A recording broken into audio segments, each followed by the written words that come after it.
Yeah.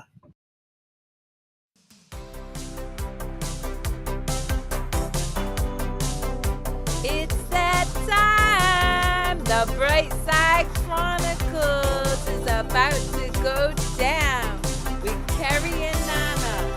You ready for the show to begin?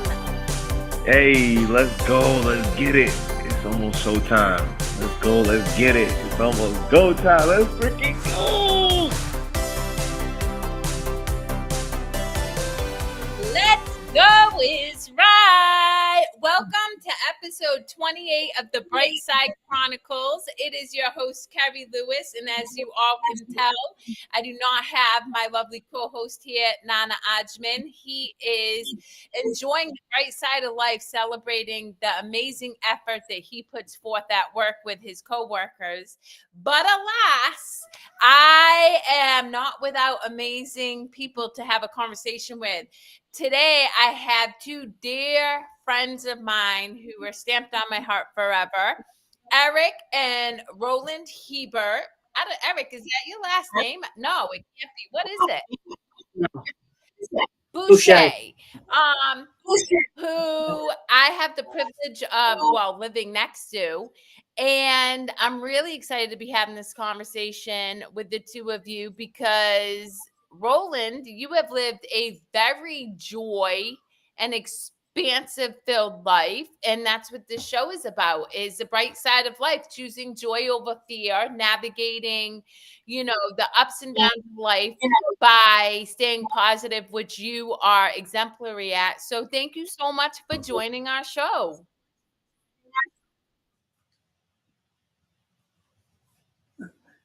Yeah, you're supposed to say Thank you. welcome. Thank you. All right. You can tell. You can tell this the first time I know, did this, but right? you're here and I love it. So, okay. So for the listening audience, just the FYI, and I did get permission, Roland is 88 years old. And when I met you 2 years ago, you had just driven up by yourself in the camper that you currently are taking this video from. And you were I think you were cleaning out your septic tank, but we became fast and hard friends. And what really struck me immediately is your jovial, welcoming spirit and your say yes, can do attitude. So can you share with the listening audience why it is or how it is you've been able to cultivate such a joy-filled attitude? I don't know. It's just that I get used to talking to people. Some people are nice. I enjoy that. When you do good things, you get good things in return. I think through life, I found that's what happens. Yeah, Sometimes well, go out of your way and try to do something little for a person, and you did the greatest thing for them. And someday down the road, it comes around back to you. well, you know Yes. what? So that brings up a really important point. I think so often people they do acts of kindness with the expectation that they're gonna reap the rewards right away. And so what I'm hearing you say, and I totally agree, is you just show up and do what's on your heart in the moment, but you've always over the course of your life Right. seen it come back to you. Yeah. And it always comes back. You don't do it for money. You do it for helping. And it always comes back. I've had through many, many experiences where a few months later, you needed a little assistance in something, and there was a person right there willing to help you. There's no money involved. And the whole thing is not about the money, it's about the help or the kindness that you got. And it's not always physical, sometimes it's mental, sometimes just a hug means a lot. Yeah, I love that so much. So let's talk about that because I think in this day and age, I witness anyway, a lot of people are afraid to ask for help. They're afraid to be judged or they're afraid that they're going to look weak if they need to ask for help. But what you're saying, is that over the course of your lifetime, which is like twice my lifetime, right? You're 88, I'm 45. Um, yeah, but that's amazing. Think about it. That the way in which you've been able to navigate a lot of challenges, right? You've been through like repressions, all different stuff, is being able to be willing Been to through it. accept help. Yeah, been through it all. And like I said, I find that when you help somebody just for the sake of helping them that they need, it always comes back. And when you need it, there's somebody there. You don't even have to ask Yeah. for it. Somebody will notice it, and you know, sometimes it's a simple little thing. Like me hanging out with you doing And pottery. I truly believe that we were yeah, totally meant to hang out that summer as you navigated change and unexpected situations. yeah, neither of us even help put clay in our hands. The first thing you know, we're making coffee pots and teapots and pitchers and all kinds of stuff. We had a hell of a We time doing sure that. did. So let's Yeah, talk about that. So you are a tradesman by nature, right? You built houses for your professional career. yeah, And something that really yeah. struck me that just imprinted is that there was a time when you were, you could have taken advantage of the system where people were like, oh, underbid on the job, but then just charge more. And you felt morally inclined to, I'm not going to do that. The price is what I'm going to charge. Maybe making it a little bit more difficult to get your business going in the beginning before it started to pick up. Can you talk to me about where that core value of being honest and standing up integrity when it's being pushed and pulled comes from? Well, it's kind of hard, but I came from a poor family and I worked for everything I got. And I felt that I would do a good job for a Yeah. fair pay. And that's the way I did. I ran into a lot of situations where they wanted to give me the job from, different towns and state employee jobs. If you cut them in a 20% cut and all this, I wouldn't have anything to do with it. I know what it is from first-hand experience where people, you bid the job twice as much as you was the highest bidder and you got the job, but you had to pay 3, 4 different people that was involved a percentage of the profit. I never believed in Yeah. that. And so I just did on my own, and evidently it worked out all right. I had real good customers, people that referred me, never had to advertise, built hundreds of houses, a lot of commercial buildings and stuff, and that was it. It was just people by word of mouth. He was do a good job for a fair price, and that was it. I love that you said word of mouth because I built my business that way as well. And so often, even now, I hear, oh, you need to advertise, you need to network. And truly, what I've come to understand is you have to you have to give 110% of yourself, but show up Yeah, and actually, like, you never cut corners because you loved what it was you did. And I'm the same way. And that that's helped right. you build a very successful business. In the beginning, though, did you face hardship or did it come easy for you right away? Well, I I love building, and I went to school for it, and I come out and I went to work for somebody. But I come to find out I knew more than they did, so I only worked a few years, and I went on my own very young. And like I said, I gave the price. It was an honest price, and people loved it. They loved the work, and they would tell somebody else and tell somebody else. And like I said, I built hundreds of houses through people saying you ought to get him, give you a price. Price was fair. The work was good, Yeah. and But you something, know, and we've talked to Eric about this too, because Eric is a phenomenal photographer. Shout out, guys.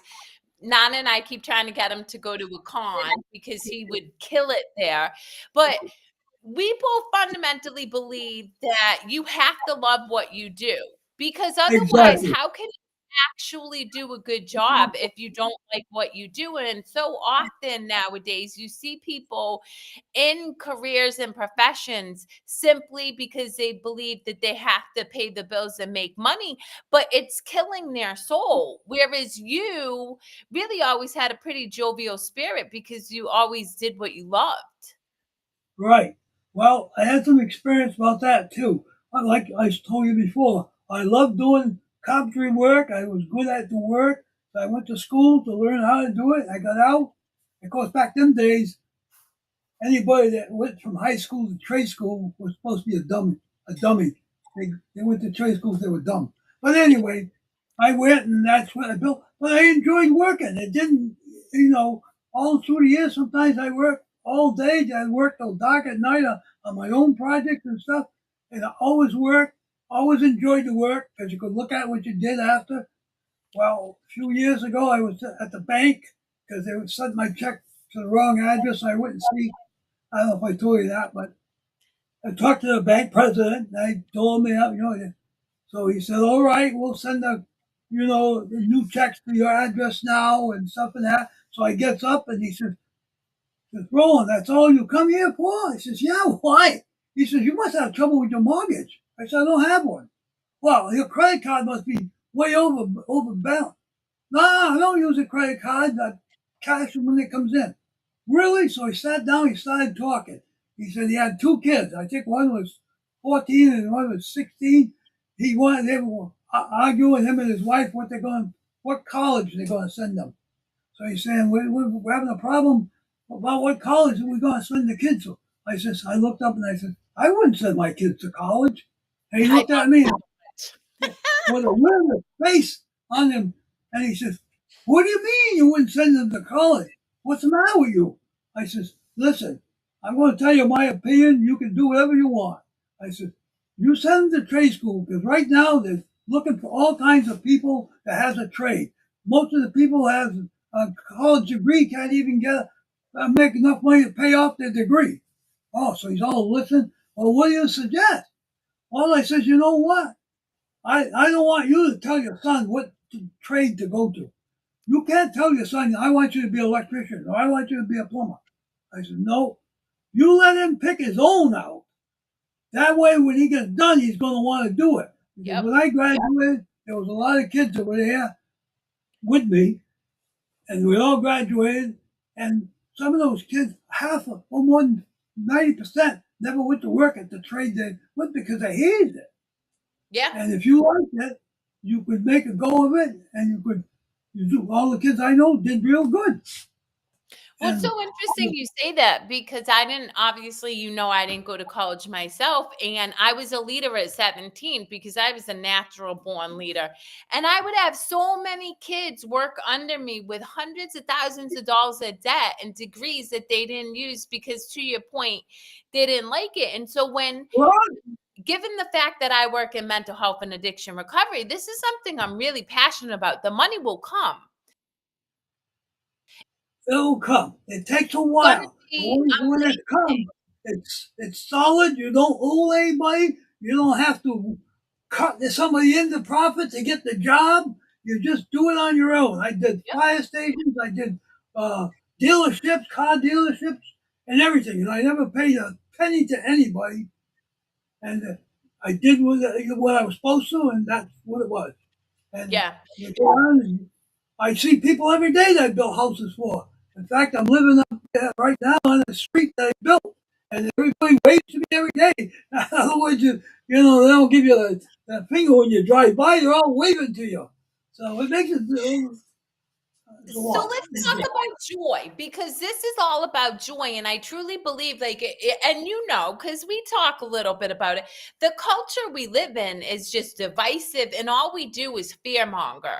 And this is a show about how tapping into joy infuses all areas of your life and allows you to navigate change, unexpected loss, and things like that. So after retiring from your business, you immediately packed up, right? And when you found ways to find joy, and you still learn to this day. So can you talk to me a little bit about the experience you had around, mining for gems and all the fun things that you continuously learn and lean into doing, so you're always having a youthful and joy-filled spirit? Well, yes, I always enjoyed. We never got to travel much, but there's a lot of places we wanted to see. So we bought a motorhome and we headed out with no particular plan besides going to one state. We find out what they have to offer, the museums they have, or uh, you know, uh, places to see, and that gemstone. Every state has a gemstone of their own, and we go find them and we go look for gemstones. And then, after a few years, I had bushels of them, but I didn't know what to do with them. So we ended up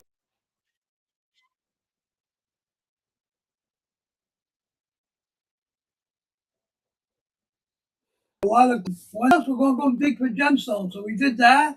Then we got a lot of gemstones. And I said to him, "What do you want?" I don't want to do that no more. I got so many stones. I don't know what to do with them. Well, go in that building over there, and they'll teach you how to cut and polish them.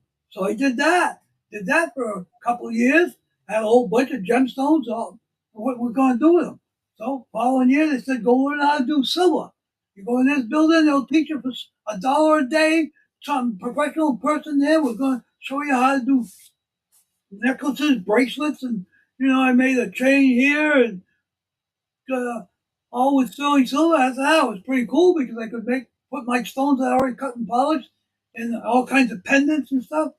Did that for quite a few years, and then Which I just want to share with the listening audience. I've seen some of his jewelry. It's incredible. I've also seen your stone collection, which is quite fascinating. I'm curious, so for anybody out there listening, right, who's like, "Oh, what are your thoughts around the word failure?" Or like, I think so often when people don't get the outcome that they want immediately, they stop trying. well, And you obviously, you must have not done a great job in the beginning of some of these new skills that you're yeah, learning. some people just don't have the focus or the ability. They're not creative with their hands. Not everybody can do wood carvings or jewelry because they can't see it with their eyes. They're hard. Like Yeah. I was just teaching my daughter just a year ago after I had my operation wood carving. She never did it in her life, and she couldn't get used to it. But you have to see the thing before you can carve it, or you'll never carve it. In other words, here's a square block of wood. If you can't picture the thing that you're carving, you're not going to carve it. And I've had a lot of people come to me, and a lot of them can do it, a lot of them can't. So I'm not saying everybody can do a certain thing, but they can do other things. So not Uh-huh. everybody can carve or cut jewelry, but there's other people that can sew or cook or bake, and there's a lot of different things I met over the years. People that do different things, and they just enjoy them, and they do like I do.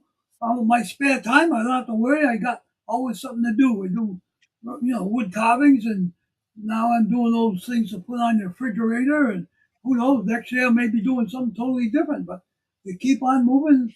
You get tired of doing a certain thing, you do something else. And Yeah, and that's what, but so for you, there's no, you know, if I don't know, you mess up a wood carving, you don't chalk it up to you feeling or being bad. You just, oh, okay.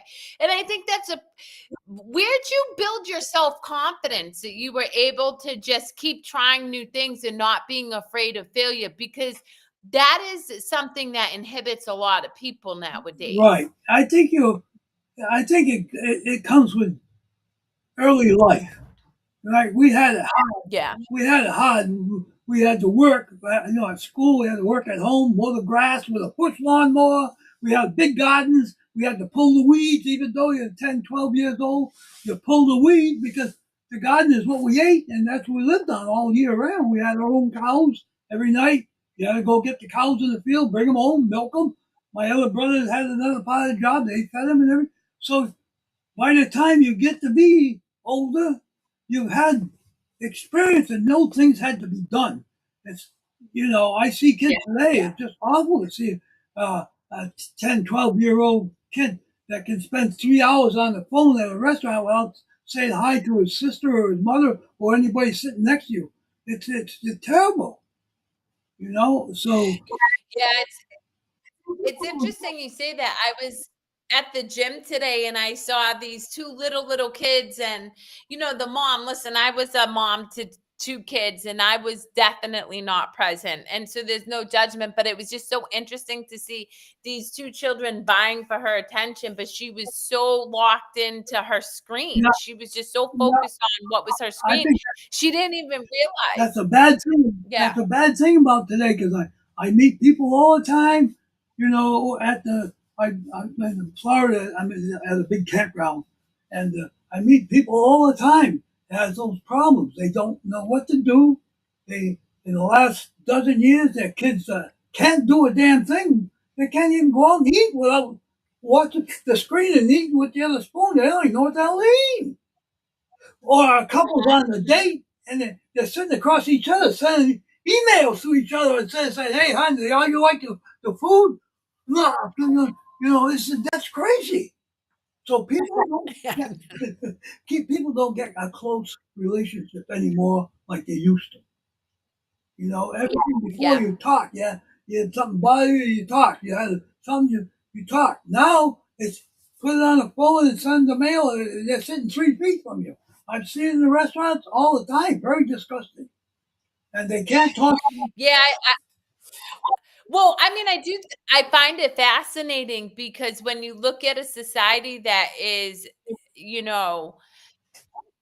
struggling immensely with anxiety, a lot of the anxiety is disconnection, because we have a spirit and our spirit is meant for connection. Like we thrive off of human connection, and yet, because especially after COVID, people have leaned into fear rather than discomfort, that anxiety becomes more and more pervasive rather than leaning into, okay, maybe I might mess up this conversation, but at least I'm connecting with somebody. And God, I walked right up to you. You had shit all over your hands from the septic tank and I didn't care. I'm like, what's up, Roland?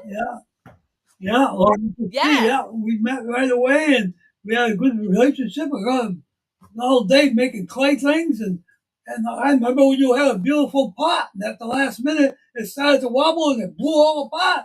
And I said, "Oh!" And all you did is you laughed like a son of a gun, picked it all up, make another ball, start all over again. A lot of people would slam the goddamn stuff on the table and get up and leave. But no, not you. You put it all back together and started up again, made a nice pot out of it. But a lot of people. Well, I mean, but that's the thing is that I really feel like the joy, my youthful spirit, and I'll be curious to hear what you have to say, is in the journey, not in the result. It's getting your hands dirty. It's the conversations you and I had. And then you'd always be like, you're going too fast. You're going too fast. And I'd be like, yeah. Well, but yeah, more people like this, go ahead. we wouldn't have so many damn shootings, I think. A lot of that problem because people are not related to the facts, and they get all that crap off the stupid things. The internet. Well, I mean, I think honestly, to be quite frank, we wouldn't have shootings or this massive division that we continuously see perpetuated if people leaned into what brought them joy or were willing to, like you. So after you went and did jewelry, then you got bored with that. So you started wood carving. And so you weren't focused on everybody else's stuff. You were focused on learning a new craft and honing skills. Doing what you thought. When I started wood carving, I had nothing. I never carved in my life. I didn't even got the carving tool. A guy told me, "Here's a piece of walking stick," when I was up the corner selling my birds. He says, "Why don't you carve one of these walking sticks?" I said, "How am I going to do that?" Well, he gives me a little picture of what do you call them? Face. Bird? Yep. Oh, I remember. Yeah. Yeah. And I went there and I'm sitting there and between customers, I'm carving. God, first thing you know, the whole damn thing looked like a picture.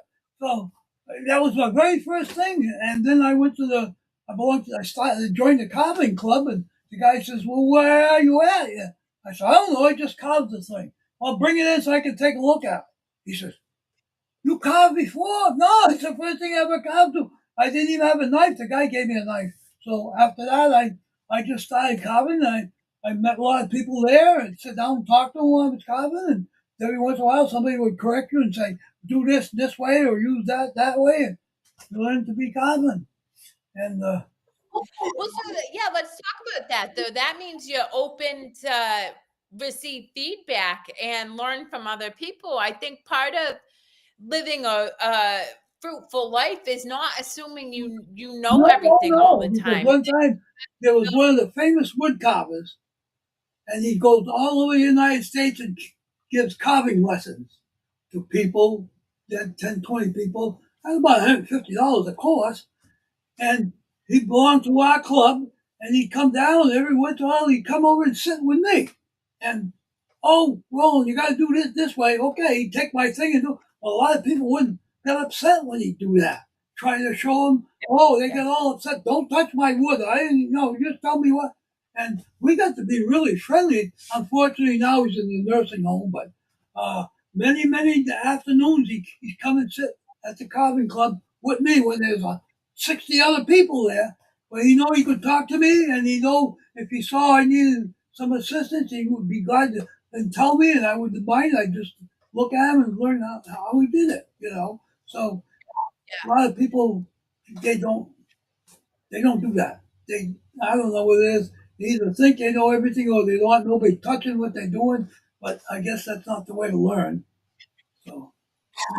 Well, I mean, I think also it has to do with pride. Think about it. If you and I are super confident, if you give me feedback on something, I'm not going to take that as a personal attack to Right. myself. Right. I'm going to see it as you presenting a gift to me and helping me learn how to do new things. But most people, if they're not confident, right, they end up struggling because they take it personal, like, oh, he thinks he's better Yeah, than me, right. or I he's think that's what it is. Yeah, and they wouldn't. Oh no, don't touch my wood or don't touch my carving, and you don't get to learn. yeah, 100%. I mean, even nowadays, with everything that I have been through and everything that I've experienced, I am still always curious about ways to hone my craft of serving other people and stuff. And I don't assume I know everything, because the minute I assume I know it and everything, I close myself off from more awareness, more learning, more ability to serve people. Oh yeah, there's always Yeah. something to do, and you got to keep always doing something. You just can't. I know tens of people that just sit all day long and watch the TV. They're 65. They're not going to make it to 75 because first thing you know, they're overweight, they get diabetic, and you just can't do it. So just Well, yeah, so let's talk about that. So you actually ended up getting incredibly sick at one point during our friendship, and yet like you never gave up hope. Like you were like, "Nah, I'm gonna kick this." And I definitely believe that your mindset and the fact that you were surrounded by people who love you played a big part in you being able to navigate health issues that other people would definitely have succumbed to.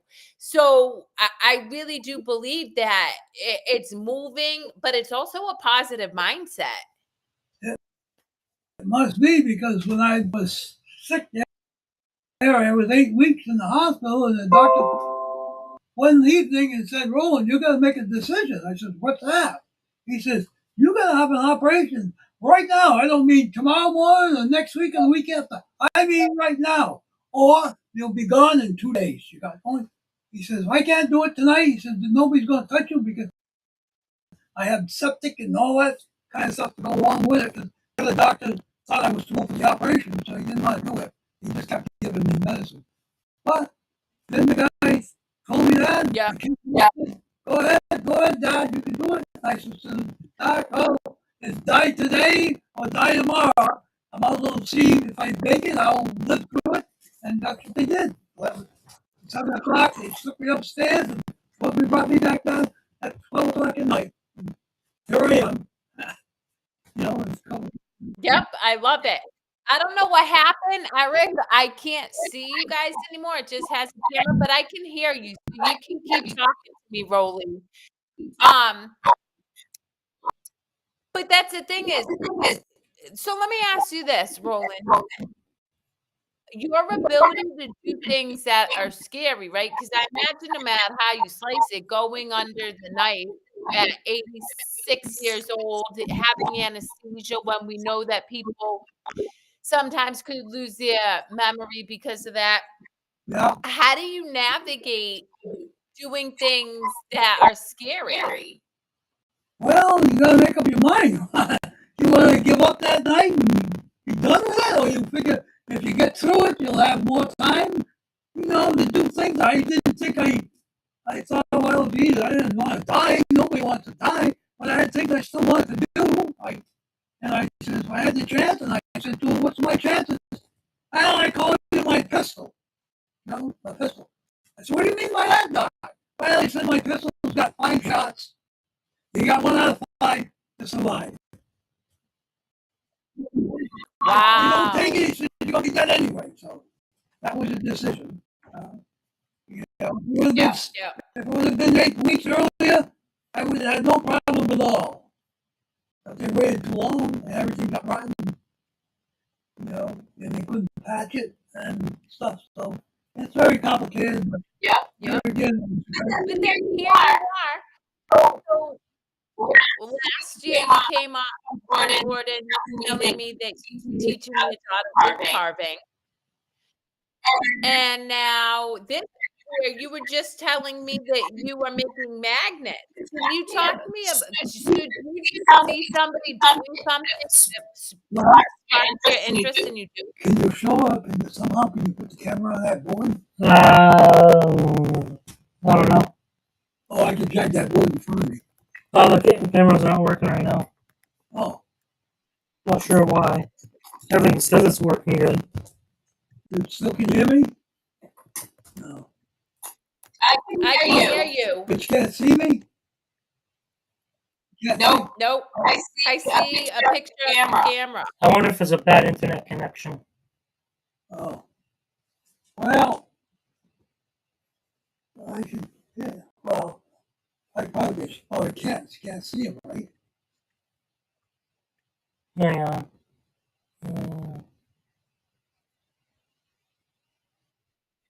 Well, okay, so while Eric tries to play with that, something's happening. While Eric tries to play with that, Roland, what advice do you have for our listening audience around trying new things and not being afraid to learn something new? Well, it's got to be, you got to just put your mind to it. You want to do something, you want to try some, and you can't be. There you are. Okay, it's working. Yeah, let me. Yep. Just drag it over here. Oh, hang on. I'll move one of the cameras. And just show that I got a whole little refrigerator door full of. You see them? I love it.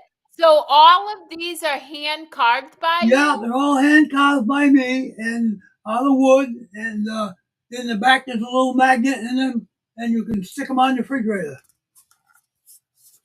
I love that so much. So are you painting them right now? Or I saw some of them are painted. No, they're not. They're made out of box elder. Pick that boat, that little boat. See that boat? Wow. That color is in the wood, naturally. That's beautiful. Yeah. And show the heart there in the middle. There's a heart. I love the heart. It's so beautiful. All that color is natural in the piece of wood. Wow. Now, is this wood that you had in your garage before Eric moved it out? some of that box elder, yeah, I came off a piece of land I had over here. It's very rare. Look at that. Oh, nice. Look at that. See, I know the seahorse. yeah, that's the same thing. And there's a little bit of everything here. There's shells, there's turtles, and they just pick them up. And there's like a little magnet in the bag. You stick them on your refrigerator door. So where do you draw inspiration to create these different figurines and magnets? Where'd they get them? Patent, you mean? Where do you draw inspiration? Like, what makes you think, oh, I'm going to carve a seahorse today?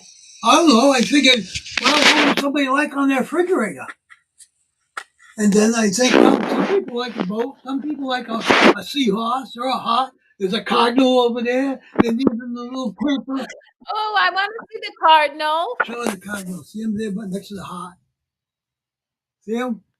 Oh, I love it. So wait a minute, but you painted that one, that right? One's got paint on it. The black. Yeah, okay. The rest is just, and the little one below the flamingo is painted pink. That one. Yeah, okay. Camper Cool. on the side. I'm telling you. Eric, go to see the little camper on the side? Yeah. Right there. Yeah. Oh, yeah. So there's a camper, Oh, and there's a chicken down below there, a mermaid. There's a chicken. now, do you teach your great grandchildren how to make this stuff? Because let's see, Kendra has kids. Yeah, well, they're not into wood carving yet. A little one, he's only 7. He made, when I was down there a couple of weeks before the fair, I was cutting these things out, and he said he wanted to do something. So he made a bird feeder when I was there. Nice. A little square bird feeder, only that high, with holes all the way around it, because that's what he wanted. He put it in the Woodstock Fair and got first prize with that. Really? Yeah, and I love that so much. So it's so interesting. So you're passing on the ability to tap into your creative juices and use your hands to your family for generations to come. yeah, Really? today I was making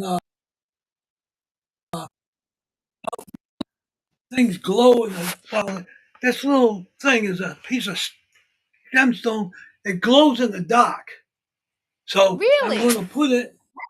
Yeah, see, it's a piece of this. I don't know. Look, can you see this one in my hand? Yep. Look, it turned Yes, blue. I Watch. Can you see it? Look, Yep. see how green it is? Look. Yeah. See, and then I'm making little stones. I thought I'd put them in the middle of the heart so you'll have a necklace, and with the stone in at night, it'll be glowing blue. That's what I did. That's what I was doing today. I made these here stones. Oh, I hope you make me one. I want one. You can charge me. I'll buy it from you.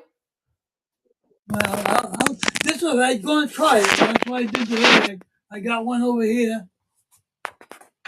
Look at this. Can you see that one? Can you Oh see my it glow? gosh! Yes. It's white, and then see when it gets dark, Yep. it's blue. So this is a little. I thought maybe I put it in here. This is a little, Sunflower. flower. Yep. Little collar. So that's what I was doing today. And this was, the stone came out. This was a part of the stone. I cut that out of it. Goes a little bit. Well, So that's what I did all day. I made Nana and I have invited several people onto this show, young, my age, and all of them have allowed fear to prevent them from showing up. They've said, oh no, I can't do that. I've never done that. And yeah, 88 years old, you showed up and did a live show where people were watching and shared information. And so do you think that free spirit, that youthful spirit, has helped you stay alive for 88 years? I would say, because I like talking to people. At the campground, I have people come all the time. They know we travel across the country, so if they're thinking about traveling with their motorhome, they'll come over and talk to me. Other ones, the first time camping, they want to know different things. We did about 3 years. We lived in the motorhome and traveled across. all the way to last spring back. So, it's there, and I don't mind talking about it because I like to help people. Some people are too old to go and they don't realize it. You don't drive to Alaska when you're in, Well, 79 well, years you old. said you're leaving for Florida, so you're going to drive your camper back to Florida in October. I hope to, yeah. At 88. Well, I'm Yeah. really trouble driving.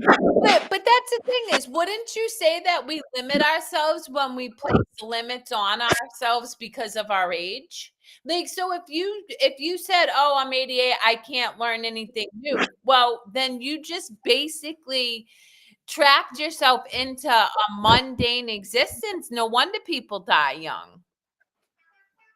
Well, I don't know. I just figured, you try something and if it don't work, it don't do it. Like I said before, not everybody can do all certain things. I must have been fortunate that I can do some, but I'm skilled with my hands.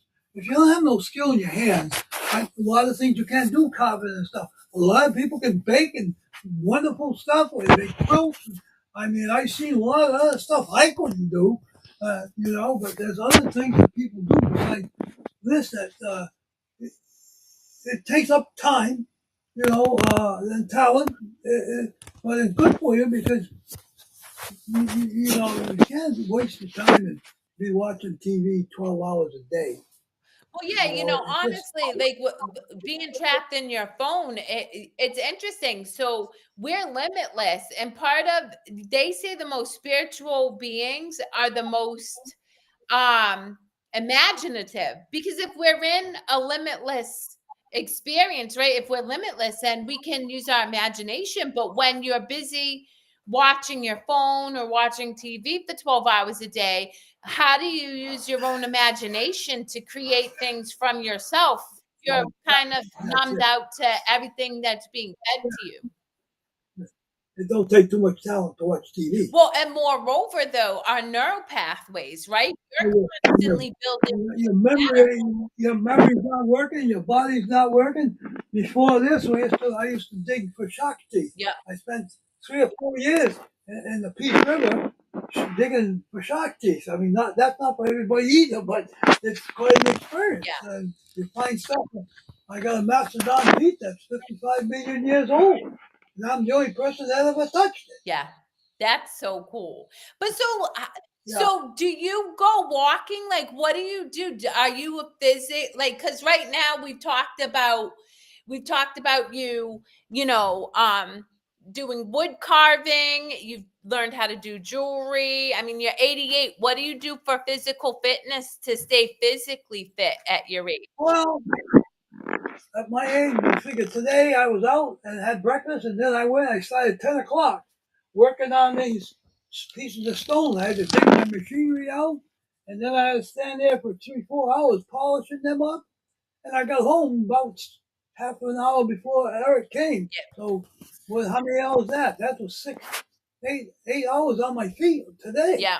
That's enough exercise. Yeah, and like I said, when we first met, you were changing your own septic tank, and I think that's the thing. I believe that our human body is meant for motion, right? We're energy. And a lot of the issues I see with kids in school is not because they're ADHD or have mental health issues. It's that we've created a system that keeps kids stagnant, and kids are busy. They need to move. My nephew's constantly running around. Yeah, but then it's not the same. Like I told you before, when we were working when we were kids, and today they don't do that. Yeah. And we're still working, and that's what keeps you going. Some of these people they retire at 65, and they don't do a goddamn thing. By 70, they're 2 times overweight. They got a diabetic. They got all kinds of pain. They croak. Yeah. Their body just deteriorates. Yeah, and that's the thing. Are you super mindful about your diet, or have you just always been super active that you haven't had to worry about what you eat? Well, no, I don't particularly worry about my eat, but I'm not the kind of person that eats at McDonald's 7 days a week. Yeah. You know, that's another problem I see with a lot of people I know that are really in unhealthy positions. They ate, especially lately, some of the older people, they'll eat McDonald's, Burger King every damn night or every day, and that's all bad food. I'm sorry, but it is. Well, so, And but you know, but do you think so for you, you're super active. Do you limit yourself from that stuff, or are you just mindful of how much you take in of that stuff? no, but usually I eat till I'm full. I don't overeat. I eat just about everything, but I don't eat a lot of this garbage stuff. Yeah. I don't eat McDonald's food and stuff. I don't mind hamburger, but I want a real one. I, I don't like frozen food or, and stuff. But I always eat whole meat, potatoes, and that kind of stuff. And Well, it was you interesting. know, Last year, I think it was, you and Eric had a garden in the back of Eric's house. yeah, And I actually watched a documentary on health and, the areas where people live longest, and they were saying gardening is a gentle form of exercise. You're going up and down, so you're constantly staying fluid. It's also helping with mobility, but then lastly, you're cultivating your own food, so it's free from all that junk. yeah. Well, there's two things there. You're getting the exercise when you got your own garden, but you eliminate the crap you put on there. Yeah. You don't spray them with chemicals, and you use like natural manure for your plants and artificial. You don't use all this artificial chemicals. You don't plant potatoes and you dig them up.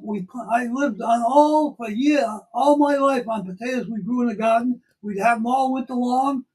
Then the things are not sprayed. The potatoes you buy in the grocery store, they dig them up and they spray them so they don't sprout. Yeah. What do you think they use so the sprout don't grow? Yeah. Poison. Yep. People bake that and eat them. Most of the people don't even wash their potatoes. You eat a baked potato with the skin on. It's been sprayed with poison so they don't sprout. Yep. Now, what does that tell you?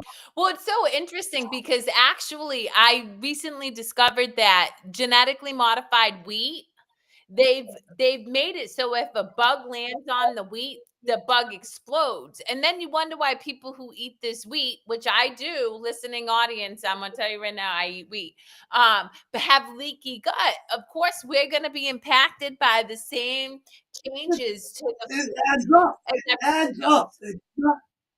It's like all the other stuff, like lead and all that. You can take it, but it builds up. It never goes away. Mercury or anything like that, you can always have a little bit. It don't affect you, but it adds up and it never goes away. It builds up, just like those chemicals they use for fertilizer or spraying the bugs and stuff.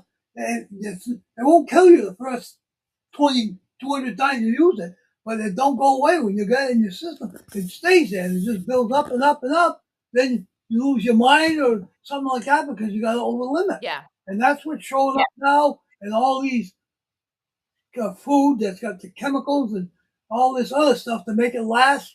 Christ, I get a loaf of bread. You can buy Wonder Bread and it'll be 3 months on your kitchen table. You buy a piece of fresh made bread. It's good for 3 days. Yeah. So what's that tell you? Yeah. You know? I So remember it's when loaded. we first met, Roland, you telling me that you and your brothers had the chore of picking off all the bugs of all like the I hate it. vegetables, and that your father or mother knew if you did the job based on how many bugs were in the jar when you came back. Yeah, we had an acre of potatoes, rolls after rolls, and that was our job when we left. My father left to go to work, give us a glass jar, a canning jar. Go pick the bugs today. We had to go from plant to plant and pick the little bugs and throw them in there. When you came home, let's see the jar. If you had 10 bugs in there, he knows you didn't pick them. Yep. But if you had the thing half full, he knows you did your job, and after a while, you knew it was important because if they ate all the leaves, the plant dies. Yeah. But we never had any chemicals either. The only reason they couldn't afford to buy the chemicals for one thing, to spray them with, and they had us to pick the bugs. So That was it. Everything was the same way. Strawberries and everything. There was nothing in our garden that was ever sprayed with a chemical. Yeah. And we ate that. All my brothers lived to their late 80s. I'm curious. So you and I, we've talked about this. We have very different views on a range of things in life. And yet we're able to be dear friends. Like, I love you to death. We were just talking about having breakfast together. Do you feel that especially in this day and age, part of the reason you've been able to live a joy-filled life is that you can intermingle with people who have different perspectives and different views and not try to change them and not judge them and like deem them bad or you right, because I think that so often like if we look at one of the number one killers in America is stress. And part of stress is being so hell-bent on your position that you can never bend and see somebody else's perspective. Whereas you and I, we have a 40-year age difference. We view life very differently, and yet we get along very well because the things that we have different points of view on, we respect each other's opinion. That's right. That's the clue. You can say whatever you want. I can say whatever you want. That's your opinion. So is that your opinion? I can say something to help you try to realize my point of view or not. But if you don't take it, so you don't want it. But today, especially when you go back to the Republicans and Democrats, it's almost the same thing. You can't talk to them people at all. I have them at the campground. I have them at friends. They're friends. Don't mention the word on the other side because they get all bent out of shape and they argue over a stupid point because they're Democrat and you're Republican or whatever, and you can't change them. But so the best thing you don't bring that subject up and do whatever you got to do. Because I have people in the wood cabin, hell of a good friend. Don't mention the Republicans and Democrats because the whole thing comes to a standstill. You can't tell them, like me and you, I can say, well, why do you like that? What do you think they're doing or something? You tell me that, yeah, okay. Well, I think they're doing this wrong or this is the way it should be done. You'll say, yeah, well, all right. And then we go on our own way. I'm not here to force you to do anything, and you're not there to force me. But some people, if you don't believe what they want nothing to do with you. And that's another reason I have so much respect for you, right? Because obviously I date Nana and Nana dresses up in like dresses and stuff. You've never once said one bad thing about him. You say, boy, he's a unique character. But you just accept him for who he is, even if you don't understand. And I think that's a gift that you've been able to provide me and my family. Is it doesn't matter. Like there's this bullshit narrative. Oh, the older generation will never understand the younger generation and they think that they're better. And I've never ever felt that way with you. I mean, you might be curious, but you've never judged us. No. Well, it's not my position to judge. You do what you.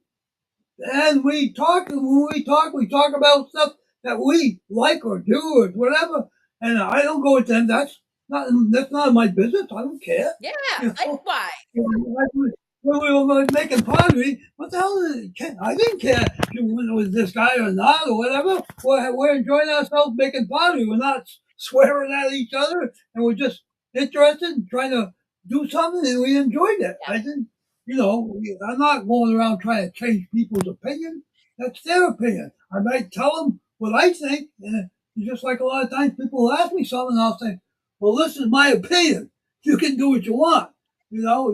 People come over and say, well, we're thinking about buying a motorhome or a travel trailer or a fifth wheel.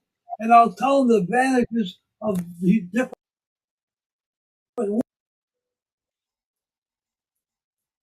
There you go. Whatever fits your mind, you go ahead and do it. I just tell you the advantages and disadvantages of the different things.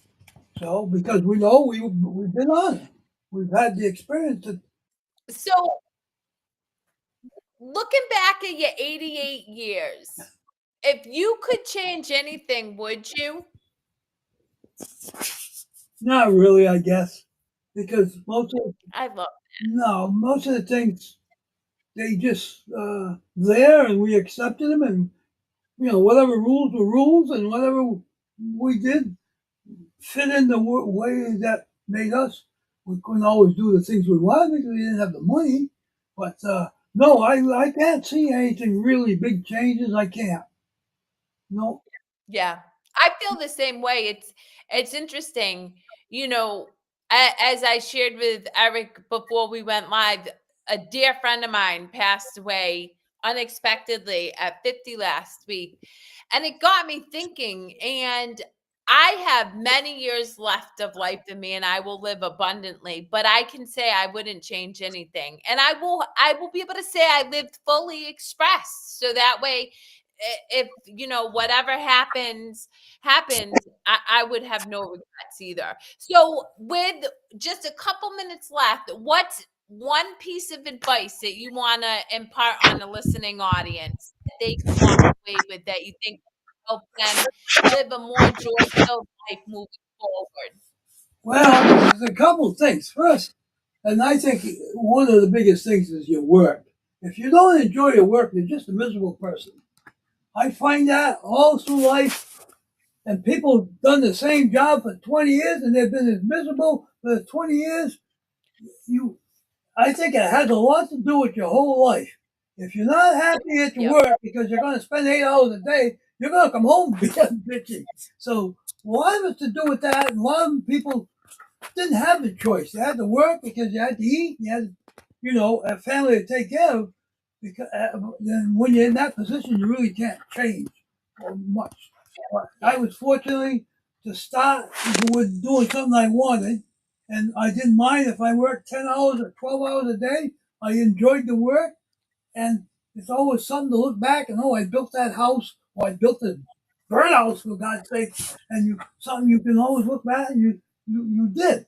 Well, a lot of people don't have that choice, so maybe they didn't take the right choice when they started, and they're stuck. But I think that is a major part for people. If they're not happy, you're just a miserable person. You can't be happy, how do you say that, and find joy with other people if you're miserable to start with. And I think a lot of people Yep. are in that category. And basically, if you enjoy stuff, enjoy your life, and enjoy doing things, always something to do, always another experience, travel or whatever. And I think it takes up your time, and a lot of people got too much time to spend bored. And that's watching TV or drinking or whatever. Well, and it has a lot to do with it. And over the years, I see a lot of it.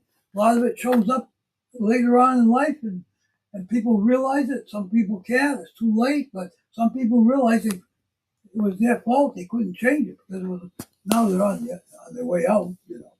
At the end, Yeah. there's a few enjoy it themselves, and on the other hand, there's a few people that would live their lives together when they shouldn't, and they've been miserable all their life. I have a close friend of mine, and she's a really nice person, and she had a husband that was just horrible, and when they finally he died of a heart attack and stuff, and now she sees how free she is. She's happy and contented, but Yeah, I agree with you. If you've outgrown somebody, exit left as quick as possible because all you're gonna do is make each other miserable when walking away yeah, is gonna free you both from yeah. a life of suffering. There's something you said about doing work you enjoy. And what I love about your grandson, Eric, is maybe he fell into work that wasn't exactly his passion, but he chases his passion out of that. And in that, it became a career. And so for people out there who are like, oh, I'm stuck in a career that I don't like, find something like Eric with photography or with Roland and his many endeavors and do it and then become successful at it. You don't have to just take the jump. But to your point, Roland, finding something that brings you joy is critical. Would you not agree? And I'm going to shoot this to you, Eric, that life is more enjoyable now that you have something you do that brings you joy? Yeah, it brings me joy. It gives me a little bit more purpose in life and a little more meaning and things like that. Because with my photography and videography, I'm able to give back to others. Yeah.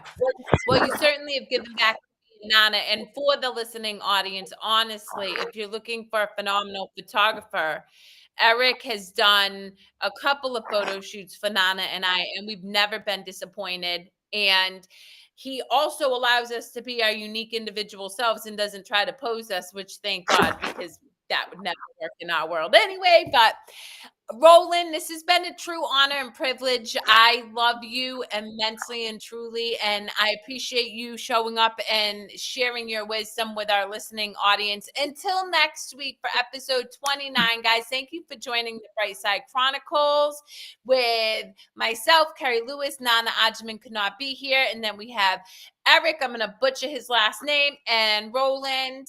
Keep leaning into what brings you joy, and know that in doing so, you're not only giving yourself the gift of happiness, but you're giving the world the